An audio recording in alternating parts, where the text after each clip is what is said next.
É meio difícil você escolher um tema de pregação depois de tanto tempo sem pregar, porque você quer pregar muita coisa, sabia?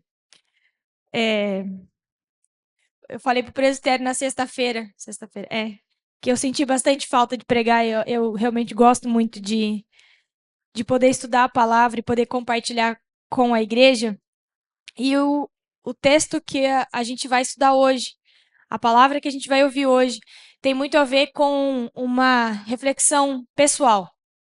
Não é apenas digamos assim, um puxão de orelha para a igreja, é um puxão de orelha muito, muito pessoal também que Deus tem feito para mim. Na última sexta-feira, para quem não sabe, eu completei 30 aninhos de idade. 30 anos. 30. Isso é muito engraçado, né? Porque cheguei aqui na comunidade com 24 anos e quando eu cheguei, as pessoas olhavam assim: Nossa, mas essa menina é a pastora? Eu espero continuar ouvindo isso, tá? Não precisa mudar. Agora é elogio. Mas já fazem 6 anos quase. Fevereiro faz 6 anos. Então, eu completei 30 anos de idade e, como diz o meu irmão, nos parabéns dele, 3 décadas de vida, quase um terço de século e cabelos brancos desde sempre. Essa foi a mensagem do meu irmão para mim. E por que eu tô trazendo isso? Porque quando você faz 30 anos, né, os 20 que você era considerado jovem acabou. E agora, oficialmente, né, porque o jovem é considerado até 29 anos. Se vocês não sabem, quem tem até 29 ainda, parabéns, ainda é jovem, não é mais meu caso. 30 anos para cima, agora a gente é oficialmente adultos. E quando você para ficar pensando, por exemplo, às vezes eu e Paulinho, a gente para e fala assim: Meu, a gente tem 2 filhos. Já faz anos que a gente saiu de casa. Os nossos pais olham e falam, para quem não sabe, agora já vai vir o quinto neto, que a Nádia tá grávida. Quinto neto. A Nádia tá grávida. Ó, volta aqui, dispersei vocês, né? Mas vai ser o quinto neto dos meus pais. E a gente para e começa de olhar e alguns começam até às vezes de dar assim um choque de realidade. Poxa vida, o que a gente mais ouve hoje em dia? Como o tempo passa rápido. Como o ano passou rápido. Né? Se eu olho para a Rebeca, eu já não tenho mais uma recém-nascida. Se eu olho para o Felipe, eu já não tenho mais o bebê. Entende? Se eu olho para os adolescentes, que quando eu cheguei aqui no primeiro retiro lá em 2020, um cara de criança, hoje estão fazendo 18 anos e querendo ir embora. Olha que absurdo. Querendo bater asas por aí. Não é assim que às vezes a gente para e pensa como o tempo passa rápido. Como os dias são cada vez mais curtos. E como a gente está tão cheio de coisas a fazer. Algo que Deus tem trabalhado no meu coração, e é algo bem sincero. Tem a ver com isso. E tem a ver com uma confissão de pecado que eu tenho feito a Deus. O que é isso? Qual confissão? É um pedido de perdão bem sincero pela correria. Pedindo a Deus, me perdoa por estar correndo muitas vezes atrás de tantas coisas terrenas. Me perdoa por muitas vezes ter dificuldade de ver os dias passar e de gastar tempo desses dias com aquilo que o Senhor realmente pede para eu gastar tempo, que são os relacionamentos. Primeiro, com Ele. Segundo, com a família. Terceiro, com o meu próximo. Mesmo em licença maternidade, muitos perguntam: como é que foi? Descansou, descansou, descansou? Eu não consigo responder de cara, descansei. Vocês me conhecem. É difícil para mim descansar. Isso é um pecado? Isso é pecado. Santifique o dia de descanso, vale pra gente. Descansar é ordem de Deus. Viver uma vida de correria é pecado. E a gente vem chegando mais um final de ano. Será que nós nos demos conta dos dias que nós vivemos esse ano ou os dias simplesmente passaram? Nós corremos atrás de emprego, de notas na escola, corremos atrás de mais salário, corremos atrás de comprar roupas novas, corremos atrás de deixar tudo em ordem em casa. Corremos atrás de tantas coisas, afazeres, sonhos. E será que nós paramos para gastar tempo nos relacionamentos? Primeiro, será que nós paramos para gastar tempo de qualidade nos relacionando com Deus? Intimidade com Deus, ouvir a Deus, falar com Deus. Será que a gente pode dizer, esse ano eu gastei tempo com Deus? Não sei se eu posso dizer gastei, né? Ocupei meu tempo, dediquei meu tempo para estar com Deus?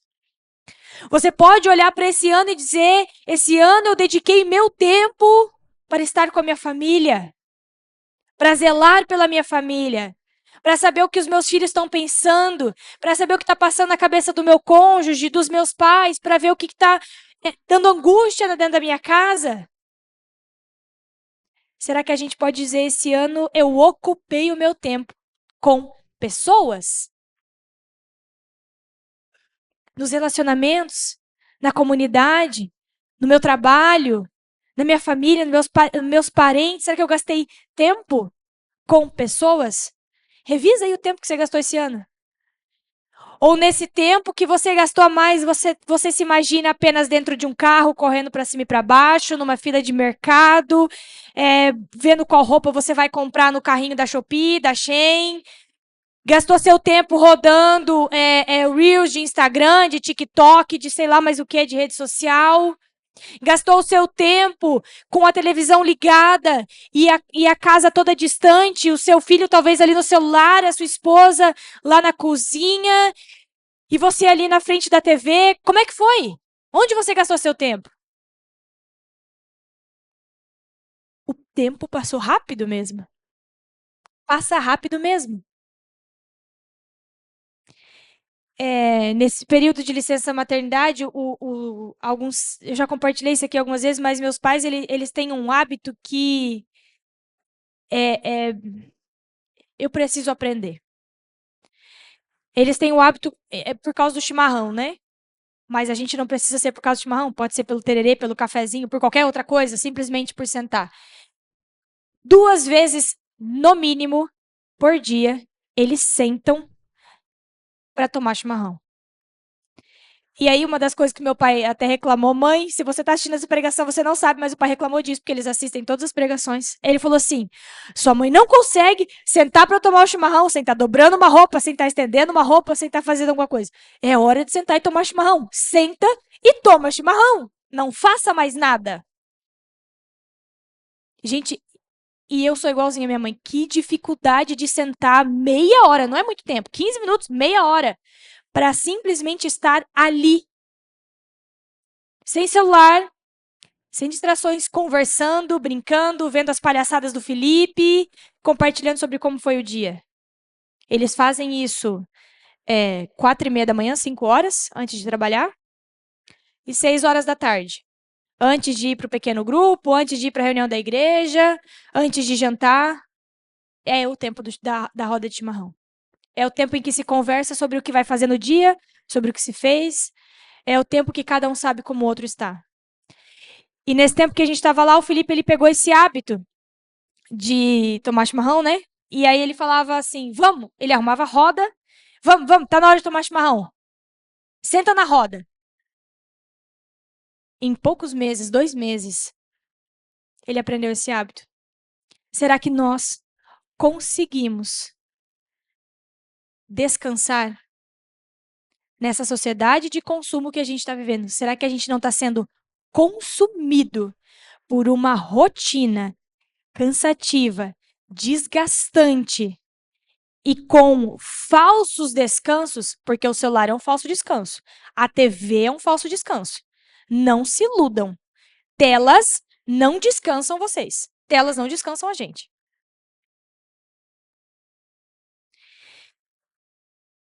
Será que nós não entramos numa rotina mundana, porque esse é o ritmo de vida que o mundo prega, não é o ritmo de vida que a Bíblia prega, de nos ocupar com coisas, com afazeres, com tarefas e não mais com pessoas, com os nossos relacionamentos.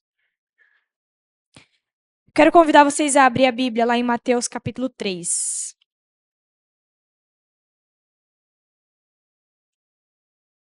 A partir do versículo 1.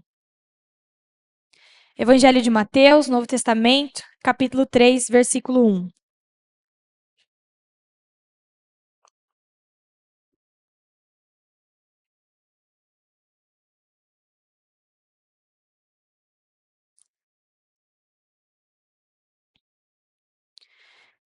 Amém? Capítulo 3, versículo 1. Naqueles dias surgiu João Batista, pregando no deserto da Judéia. Ele dizia: arrependam-se, pois o reino dos céus está próximo. Este é aquele que foi anunciado pelo profeta Isaías. Voz do que clama no deserto: preparem o caminho para o Senhor, façam veredas retas para ele. As roupas de João eram feitas de pelo de camelo, e ele usava um cinto de couro na cintura. O seu alimento era gafanhotos e mel silvestre. A ele vinha gente de Jerusalém, de toda a Judéia e de toda a região do Rio Jordão. Confessando os seus pecados, eram batizados por ele no Rio Jordão. Quando viu que muitos fariseus e saduceus vinham para onde ele estava batizando, disse-lhes: raça de víboras, quem deu a vocês a ideia de fugir da ira que se aproxima? Deem fruto que mostre arrependimento. Não pensem que vocês podem dizer a si mesmos: Abraão é nosso pai. Pois eu digo que dessas pedras Deus pode fazer surgir filhos de Abraão. O machado está posto à raiz das árvores, e toda árvore que não der bom fruto será cortada e lançada ao fogo. Eu os batizo com água para arrependimento, mas depois de mim vem alguém mais poderoso do que eu, tanto que não sou digno de desatar as suas sandálias. Ele os batizará com o Espírito Santo e com fogo.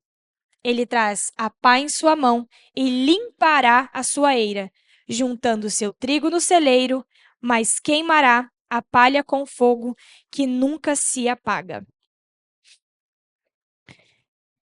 Os evangelhos, Mateus, Marcos, Lucas e João, contam a história da vida de Jesus, do nascimento até a ressurreição, e alguns também vão relatar a ascensão, a subida aos céus. Os evangelhos contam a vida de Jesus. Mateus, ele vai dedicar um pouquinho também aqui para contar sobre o envio de João Batista. Quem é João Batista? Maria e sua prima Isabel ficaram grávidas mais ou menos na mesma época. Isabel fica grávida um pouquinho antes que Maria. E ela fica grávida de uma forma milagrosa. É Deus quem faz ela ficar grávida, porque ela já não tinha mais idade para engravidar. E Isabel, então, engravida e tem João Batista. E João Batista é separado, escolhido por Deus para ser o último dos profetas. João Batista é o último profeta. Por quê? Qual que era o papel de um profeta na Bíblia? Ele tinha a missão de chamar o povo de Deus de volta para Deus, chamar ao arrependimento dos seus pecados, apontando para o Messias, apontando para a salvação, para Cristo. E é isso que João Batista faz. Ele caminha pelas cidades com uma roupa bem exótica. Ele comia, aqui vai dizer, gafanhotos e mel silvestres, e ele saía pregando, ó, arrependam-se, porque o reino de Deus está próximo. É o papel de um profeta. Arrependam-se, porque logo virá aquele que é maior do que eu e que vai batizar vocês com o Espírito Santo e com fogo. Ele estava apontando para Jesus, que viria. Esse é o João Batista. João mesmo sendo escolhido por Deus, enviado por Deus, um grande profeta que inclusive foi morto por ser verdadeiro, por pregar a palavra de Deus com verdade e chamar pessoas ao arrependimento, ele foi decapitado por isso. Esse João Batista, ele não era importante na época. Ele não era um líder religioso importante. Ele não trabalhava no templo maravilhoso e gigantesco de Jerusalém. Ele andava pelas ruas, pela região do Rio Jordão, com umas roupas meio estranhas, comia comida estranha, mas chamava as pessoas ao arrependimento. E aqueles que vinham e confessavam seus pecados, ele batizava no Rio Jordão para arrependimento, batismo de arrependimento. Diferente do batismo que a gente tem hoje, que também é para salvação. E esse João Batista incomodava profundamente os líderes religiosos. Porque ele saía daquele padrão, ele saía daquela rotina que os líderes religiosos tinham. Ele era diferente. Ele pregava uma mensagem diferente. E aí, numa dessas, ele estava pregando e ele percebe que vários fariseus e saduceus, são líderes religiosos da época, chegam perto dele. E quando eles se achegam, o que ele fala? Ele olha para eles e diz: raça de víboras, de cobras venenosas. Víbora é uma cobra com veneno. Quem lhes deu a ideia de fugir da ira que se aproxima? Deem fruto que mostre arrependimento. Não pensem vocês que, por dizerem a si mesmos, Abraão é nosso pai, não pensem que vocês podem dizer a si mesmo, Abraão é nosso pai. Pois eu lhes digo que dessas pedras Deus pode fazer surgir filhos de Abraão. O que ele está dizendo aqui? No que aqueles líderes religiosos se seguravam? Qual que era a confiança deles? Ah, a gente é descendente de Abraão. A gente é judeu. A gente está cumprindo os ritos, a gente está cumprindo as leis. Com a gente está tudo certo, estamos salvos. Está garantido a nossa.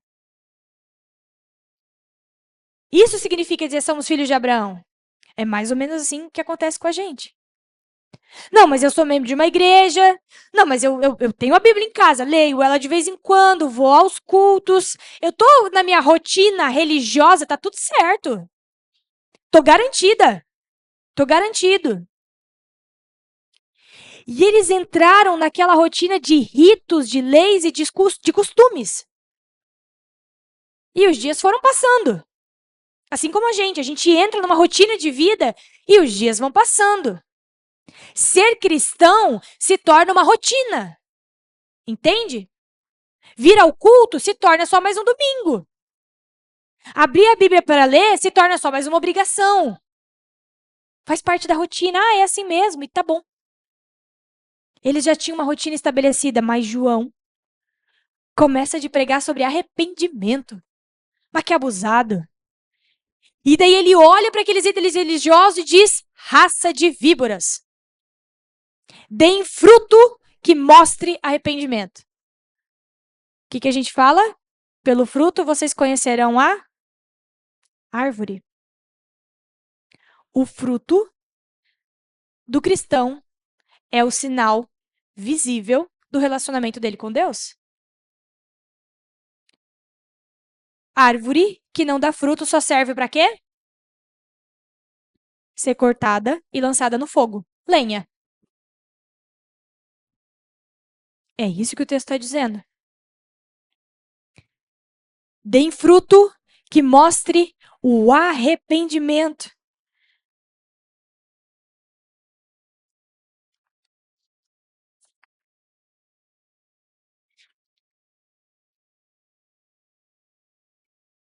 Igreja, Deus não vai enviar mais um profeta como João Batista para ficar andando por aí e pregando, dizendo: olha, se arrependam, o reino dos céus está próximo. Deus levanta pessoas? Levanta. Eu tô aqui hoje pregando para vocês. Talvez alguém já disse isso para vocês essa semana. Talvez você abriu a palavra e já foi lembrado que você tem que confessar seus pecados e se arrepender. Mas, profeta, como é os profetas bíblicos, não precisa mais, porque Jesus já veio. Nós já temos na palavra tudo aquilo que nós precisamos saber para caminhar com esse Jesus. O Messias já veio. Nós já temos a mensagem do reino de Deus. Mas não se enganem, com muita facilidade a gente também cai na rotina. Facilmente a gente também se deixa levar por essa correria desse mundo. Pensa bem no teu ano e na tua vida, como é que tá sendo. Quem ocupa os teus pensamentos o dia inteiro? O que ocupa? Qual é a tua prioridade de verdade? Cadê os frutos que demonstram arrependimento? Se Jesus te perguntar isso hoje, o que tu vai falar para ele? Júlia, cadê o fruto? Denis, cadê o fruto? Chelsea, quais são os frutos? Aí a gente pode dizer assim: ah, mas esse ano foi corrido demais, ano que vem vai melhorar. Ah, mas o meu trabalho me deixou muito cansado. Ah, mas eu fiquei doente muitas vezes e aí tudo saiu do controle. Ah, mas eu tô lendo a Bíblia em casa e fazendo as minhas orações. Ah, mas eu tenho muita coisa para fazer, eu tenho família para cuidar, eu tenho casa. Ah, mas eu tô ficando velho, né? Ah, mas eu sou jovem, eu quero aproveitar a vida. Ou eu podia dizer, ah, mas esse ano eu tava grávida, eu tive filho, correria.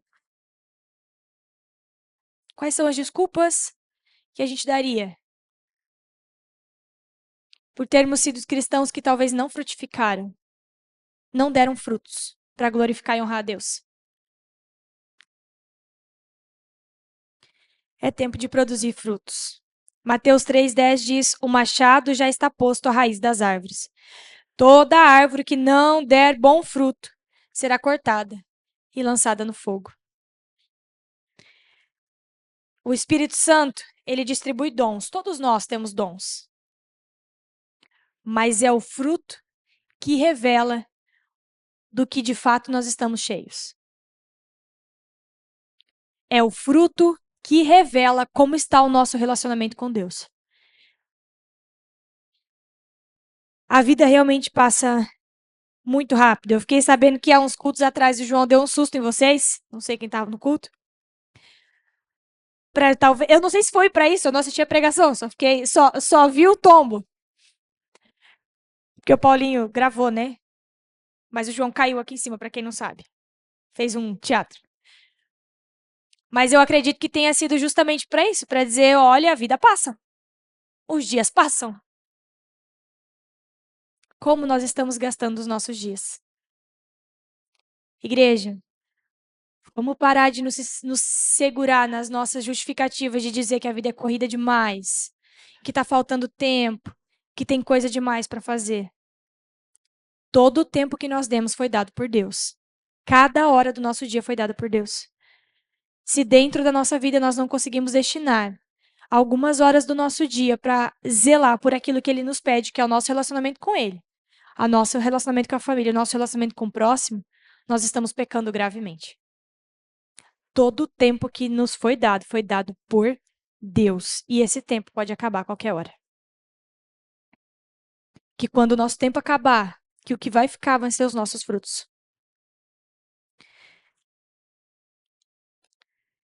A gente precisa dar um basta nesse estilo de vida de ser consumido por uma rotina desgastante. Toma alguns passos práticos na tua vida. Chegou em casa da escola, chegou em casa do trabalho, deixa o celular num canto. Não liga a TV. Conversa com as pessoas da tua casa. Tem alguém na cozinha fazendo comida? Vai lá, ajuda a pessoa. Oh, tem que cortar alguma coisa, tem que pôr a mesa. Tem alguém sentado no celular? Senta do lado dela. Oh, vamos conversar, desliga o celular. Começa. Escolha uma refeição do teu dia para abrir o Orando em Família e ler o Orando em Família. A gente tem esse hábito lá em casa e eu vou dizer, é uma luta para manter esse hábito. Porque normalmente o período da refeição é corrido. Porque um tá com sono, o outro tá com fome, um precisa tomar banho e aí precisa ir no banheiro. Mas são 5, 10 minutos. E é maravilhoso, porque na segunda-feira, o dia que a gente voltou, a palavra do Orando em Família falava dos Reis Magos e falavam da persistência deles até encontrar Jesus. E aí falava assim, não desista da missão, não abandone a missão. E o Paulinho falou assim, que palavra para voltar, em plena segunda-feira, que maravilhoso isso. Mas se a gente não tivesse aberto o Orando em Família naquele dia, a gente não teria a palavra que Deus separou para a gente voltar. Entendem? Se a gente deixa que outras coisas entram na prioridade da nossa vida, a gente fica como aqueles líderes religiosos. Ah, mas tá bom assim, eu tô cumprindo com a minha obrigação. E quando vem alguém dizendo, arrependam-se, pois o reino dos céus está próximo, a gente tem raiva. A gente quer tirar aquela pessoa dali. Porque foi o que aqueles líderes religiosos conseguiram com o tempo. Com Jesus, com João Batista. É tempo de advento. É tempo de voltar à verdade. É tempo de voltar os nossos olhos a Jesus e clamar pela sua volta. É tempo de dar frutos para o reino de Deus. E, igreja, uma das coisas boas assim desse tempo, eu falei para vocês que eu não descanso, mas também tem um descanso no sentido de que eu tenho tempo para pensar e ficar ali com os meus pensamentos voando com Deus. E quando você dá mamar também, isso você tem bastante tempo para ficar ali pensando e refletindo. E algo que eu tenho muito no coração, como pastora dessa comunidade, é que eu creio de todo o coração que, como igreja, nós temos uma missão em Três Lagoas. A gente não pode ser uma igreja que apenas existe para si. Entende? O culto, os pequenos grupos, os discipulados, qualquer coisa que a gente faça, não deve existir apenas para que eu tenha que cumprir com a minha obrigação diante de Deus, ou, é isso, eu vou lá e é o que eu tenho que fazer. A minha oração tem sido para que Deus desperte a gente como corpo, como uma unidade, e ouvindo a Deus, vai viver a missão dele e se ocupar com pessoas. Primeiro, cuidar do relacionamento com Deus. Intimidade. Igreja, se a gente está ouvindo a Deus, o Balto falou isso na salinha ali, antes da gente subir aqui para o altar, antes do culto começar. Se durante a semana eu estou ouvindo a Deus, eu chego diferente no culto de domingo. É diferente. Primeiro, relacionamento com Deus. Segundo, que nós sejamos uma igreja que cuida da família, dos relacionamentos familiares, que zela pela família, que traz a família para Cristo. Terceiro, que nós sejamos uma igreja que vive os relacionamentos de forma que mostre Cristo. Então, Daline, mas como é que eu vou enfiar tudo isso na minha rotina? Como é que você trabalha, trata as pessoas do teu trabalho? Elas veem Cristo em você? Ou no teu trabalho, quando tem um tempo de folga, você também vai pro Instagram e pro celular como todo mundo? Na tua escola, como é que você conversa com as pessoas? Como é que você se relaciona com os teus colegas? Como é que é o teu respeito com o teu professor? As pessoas veem que você é diferente? A tua profissão honra e glorifica Cristo? Você é o melhor profissional que você pode ser para honrar e glorificar Deus? Frutifiquem onde Deus coloca vocês. Não sejam árvores que vão ser cortadas e lançadas no fogo.